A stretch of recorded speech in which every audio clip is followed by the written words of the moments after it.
What's going on, everybody? Welcome back to the channel. In today's video, we're going to be diving into some cheap budget-ish kind of decks to get you started in MTG Arena, especially when it comes to playing a little bit more on the competitive side if you're someone who likes to play in the ladder and or possibly in some of the standard events.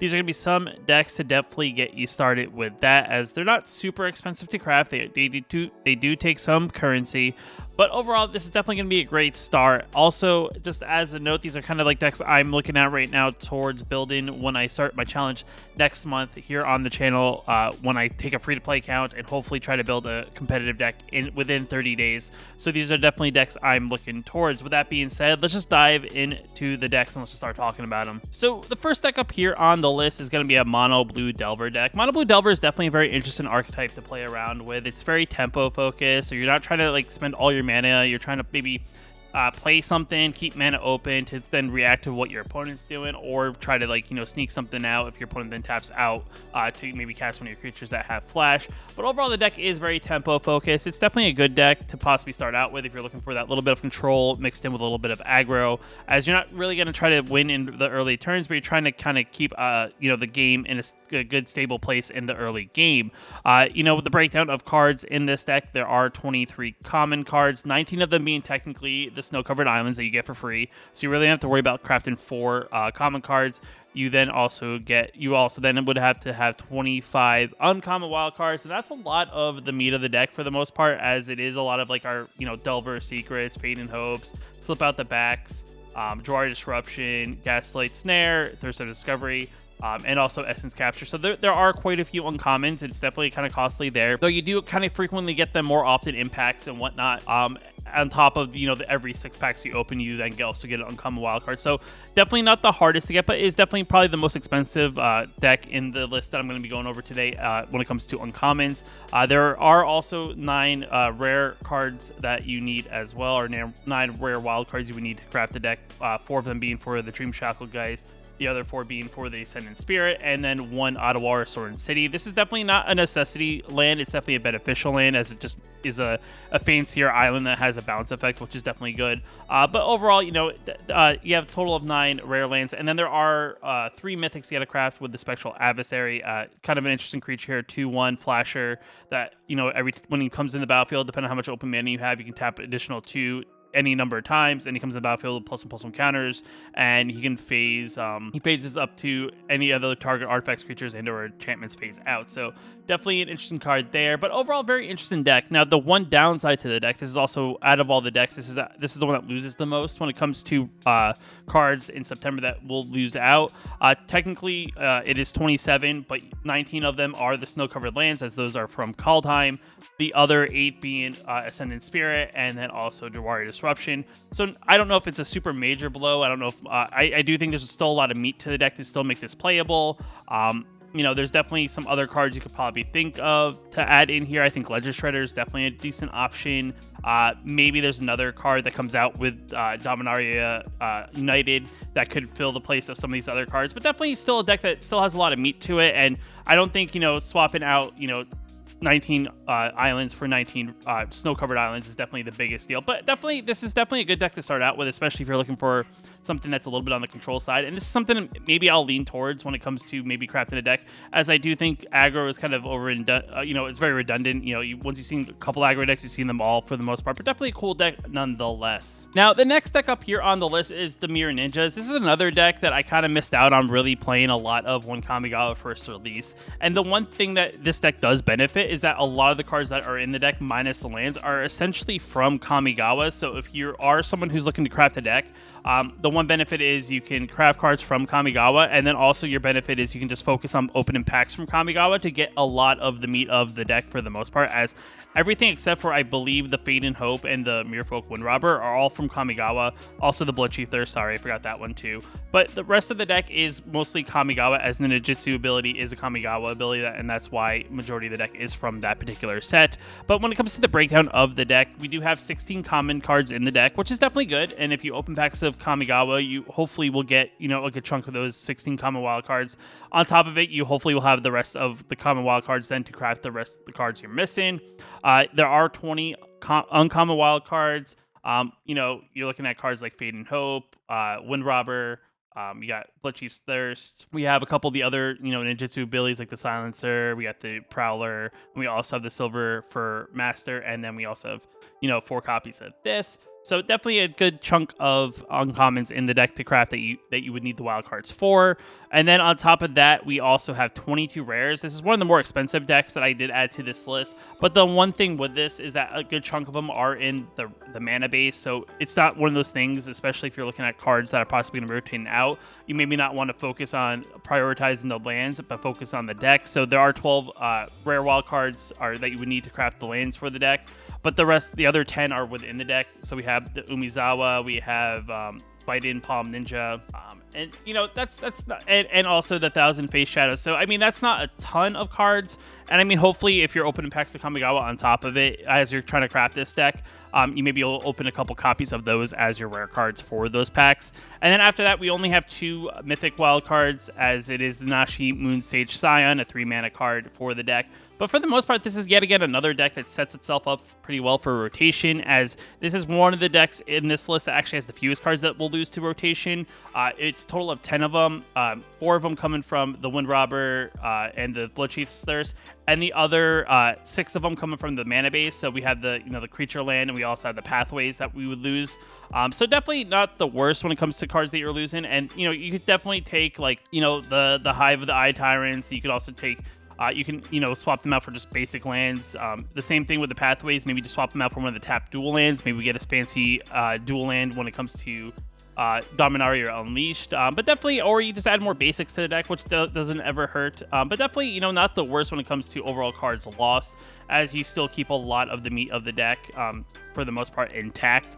And that's the one benefit of playing around a particular mechanic from a set. And I do think this is one of those things that could be a lot better come September, just because, when you play around a certain mechanic in a very limited card pool, it definitely, proves to be very strong.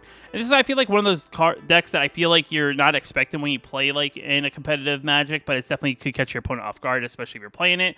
As this is, yet again, kind of a tempo-y style deck, as we're trying to get in through for some evasive damage, and then we try to sneak in like another creature in place of the creature that maybe goes unblocked, because maybe your opponent doesn't think a 1/1 flyer in the air needs to be targeted by removal. You ninjutsu it out for a 2/2 that pumps our other ninjas and rogues that we control in our deck by +1/+1, and making all our other ninjutsu abilities cost 1 less to activate. So definitely an interesting deck, and definitely a deck I'm also leaning possibly into crafting, as it is definitely kind of one of those things that is setting itself up to be pretty good in the future.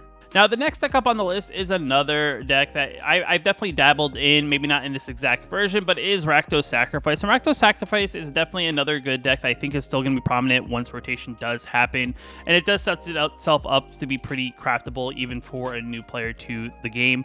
The overall card base is definitely pretty good and pretty favorable for someone who is also new to the game. In the common slot, you need about 25 common wild cards to craft majority of the commons, which is definitely, I think, the most out of all the decks here. And actually compared to the rest of the decks, it has the fewest lands that are part of that number. So there's 8 basic lands that you have to craft, and the other 17 cards are all commons. Then you have 18 uncommon cards to craft in the deck. So you have like Bloodchief's Thirst. We also have like the Warlock class. Definitely some. You have the Harvester, the Anvil, the Smelter, Statuette. So definitely an interesting deck, card, like amount of cards to craft in uncommons. And then when it comes to rares, same thing. It's definitely one of those decks. It has 13 rares that you would need to craft.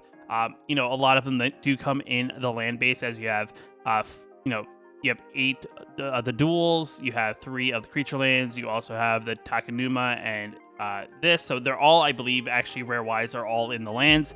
Outside of that, this is actually one of the decks I think has the most mythics, at being 4, and then that being Mythic Massacre, as it is just one of those lands that sets itself up to be really good with this deck, as every time we sacrifice one of our creatures for any of our effects, we're also going to make our opponent lose a life, and we're going to gain a life. And if we destroy any of their creatures, we'll gain a life in the process. So definitely good in that part. And it's definitely a deck that can get improved here. I know this one's a little bit more low to the ground when it comes to what it's trying to do. This one's just trying to create a bunch of like creatures and get wide on your opponent pretty quickly and just, ping your opponent and drain them down pretty efficiently.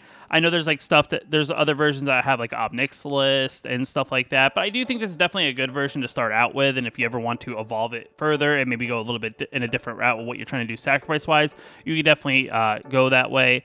And when it comes to rotation, it only loses about 15 cards come from rotation. Most of it, like I said, like with a lot of the other decks, some of it is in the mana base. So Blade Step Pathway, you got your Den of the Bugbears.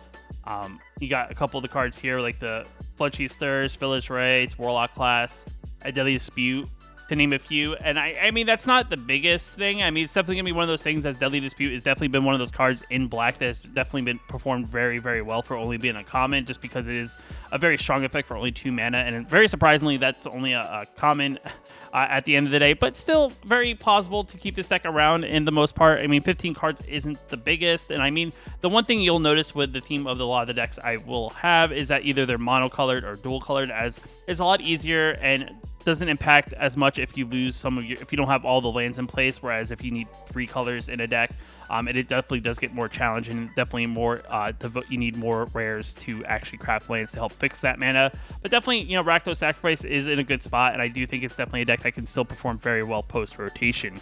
Now, the next deck up here on the list is a Selesnya Enchantments deck. This is definitely a deck that I feel like has been, it's kind of under the radar, I would say. Naya Runes has kind of been the more popular enchantment deck, but, Selesnya Enchantment deck is definitely still in a good spot. This one's definitely a little bit low to the ground, as it is kind of trying to get in with a lot of cheap enchantments and kind of hitting your opponent as hard as possible, as quick as possible. It's definitely a cheap deck, I would say, coming in at, an overall, no more than actually 16 rares.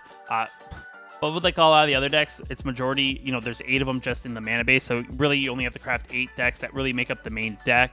And the one other benefit too is a lot of the cards that are in this deck come around from one set. So if you want to focus on opening packs from that one particular set and crafting stuff that wouldn't normally open from that particular set, it's definitely a good deck for that as well, just like the Dimir Ninjas.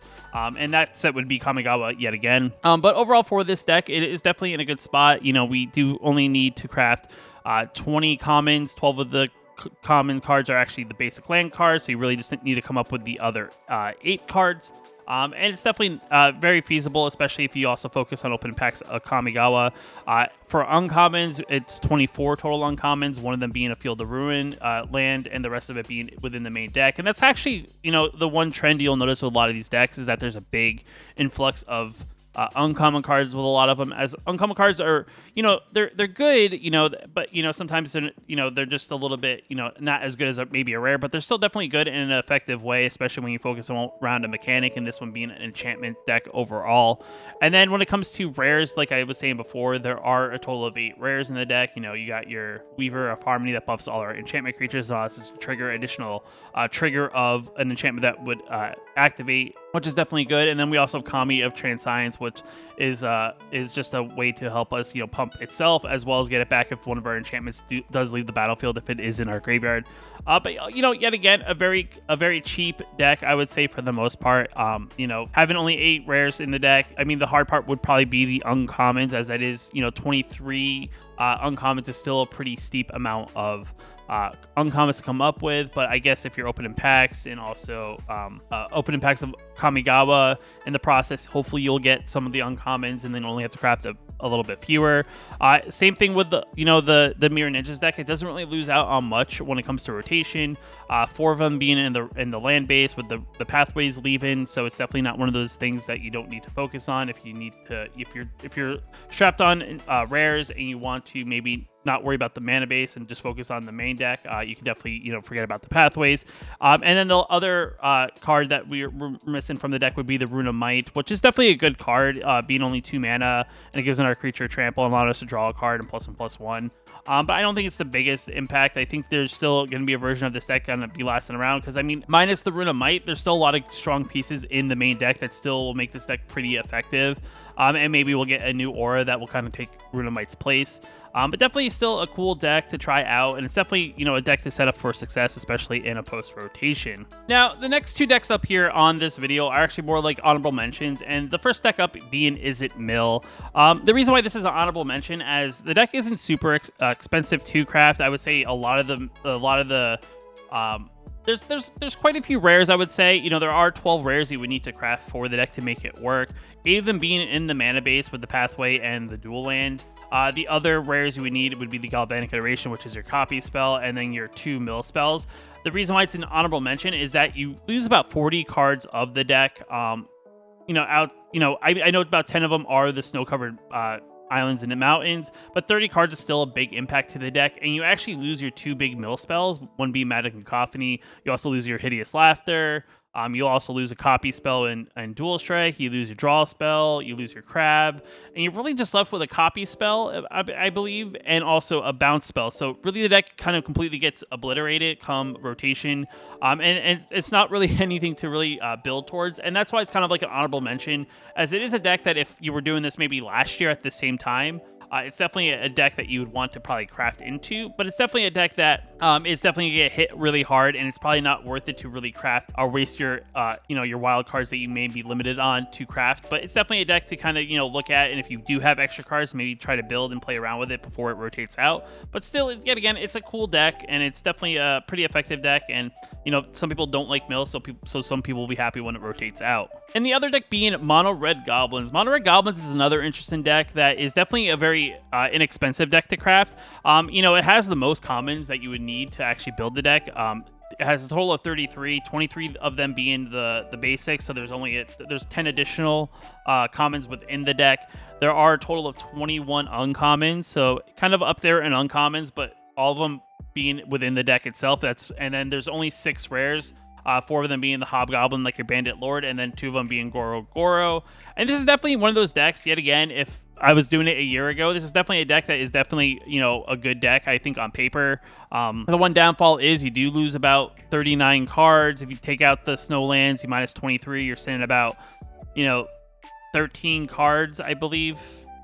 Or 16 cards, I believe. I can't math.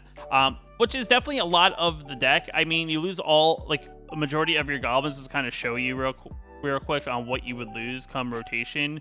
And this is kind of what helps make the deck work and be as effective as it is a lot of the meat of your deck. And then you're left with essentially Goro and Twin Shot Sniper and no other goblins. So it's definitely one of those things that probably what will happen to Mono Red. It'll probably go more in the aggro range and not focus around one particular tribe. But yet again, if this was a year ago, I'd probably maybe say go ahead, craft this deck. If you were looking to build a deck and didn't want to spend a ton of rare / mythic wildcards, is definitely the deck to probably craft. It is a deck that still performs very, very well. So if you do have the extra cards, maybe you have some of these cards, but you're looking for something around a particular tribe, Mono Red Goblins is definitely a cool deck to check out, but definitely a deck I would not suggest for someone who's starting out today. Now, the last deck up here on the list is kind of a deck that is kind of like one of those stretch decks that is possibly to craft. Within, my little challenge that I'm going to be doing. And it's definitely possible to craft within, the first maybe month or so of playing MTG. And that is going to be Boros Burn. This is kind of like the deck of the format right now. It is the most popular deck. It is one of the highest win rate decks of the format. And it's definitely a very, very good deck. So if you're looking for a deck that's just kind of right now at the top of the meta, this is that deck. Now, the one thing I will say is a little bit on the pricey side. A lot of that being in the rares, as there are 26 total rares in the deck. A good chunk of them coming in the mana base, and you could look at the rare lands that maybe will be rotating out, as this deck does have snarls, it does have pathways, it does have creature lands, so you definitely can maybe not worry about focusing on building those and just trying to focus on what is in the main deck. We do also lose another card in the main deck, one being Luminarch Aspirant, so it's maybe not a card that helps the deck, but definitely maybe not what you want to focus on when it comes to crafting the deck. Outside of the rares, the deck consists of 17 total common cards, 13 of them being the lands, but then there's another 4 within the deck, so definitely good there. Though it is Royal Eruption, and that's another card that's going to be rotated out. Outside of that, we also have 13 uncommon cards, and that's actually pretty decent, as you have Kamano, you have Play with Fire, you have Valorous Stance, and you also have your Sunrise Cavalier. But yet again, it's definitely an interesting deck. And like I was saying before, you do lose a few pieces, a good chunk of them really being the lands. And this deck does lose 16 cards come rotation in September. But like I said, this is definitely a deck I still think will be a thing come rotation, as I do think, maybe there's some impact on the lands, but you just kind of fill them in with additional basics and maybe add in some tap duels. Also, I think there is a red-white dual land that is technically standard legal come September that is not here because I guess it comes into play tapped if it's played on turn 1 and 2. But you definitely could put those in here as well. Maybe the hit Tulamark Aspirant may be good, but maybe big, but you could probably replace it with another 2-drop, which would definitely help your curve kind of keep stable. As for the rest of the deck, this deck is still, definitely a good deck, and it's definitely a deck that maybe I'm not going to be looking to craft immediately, per se, if I was a free-to-play player or on my challenge. But if it does look like I can maybe get there with my challenge, maybe this is the deck that I just try to strive for. And it's going to be really hard to tell earlier on in my challenge if this is something that's going to be possible, but definitely a cool kind of like stretch goal if I actually go ahead and actually have that amount of rare/mythic wildcards and uncommon wildcards. But yeah, guys, I mean, that's the thing with this. It's definitely a challenge, trying to figure out what is possible, what is feasible. When it comes to what's kind of on the cheap budget side when it comes to being competitive. I do think, there are lists out there that are fairly competitive, though they don't have the highest win rate. And, typically when it comes to playing Arena, the one thing that matters is getting those wins, and having a deck that is above that 50% in most matchups is definitely pretty good. And overall, trying to find that balance of trying to figure out where your wild card balance is and not diving immediately into one deck and then bounce into multiple decks and spreading yourself thin wild card wise. And that's kind of one of those things I'm trying to figure out with my challenge that is upcoming. I mean, if there's a deck that you like or you play out of all these, let me know in the comments below. If there's one of these decks that you want me to play when we want to try to strive for in my challenge, let me know in the comments below. But with that being said, guys, if you like the video, hit that like button. Definitely helps out a lot. If you're new here, you want to know post new videos on the channel, hit that subscribe button. And until next time, I'll see you in the next video.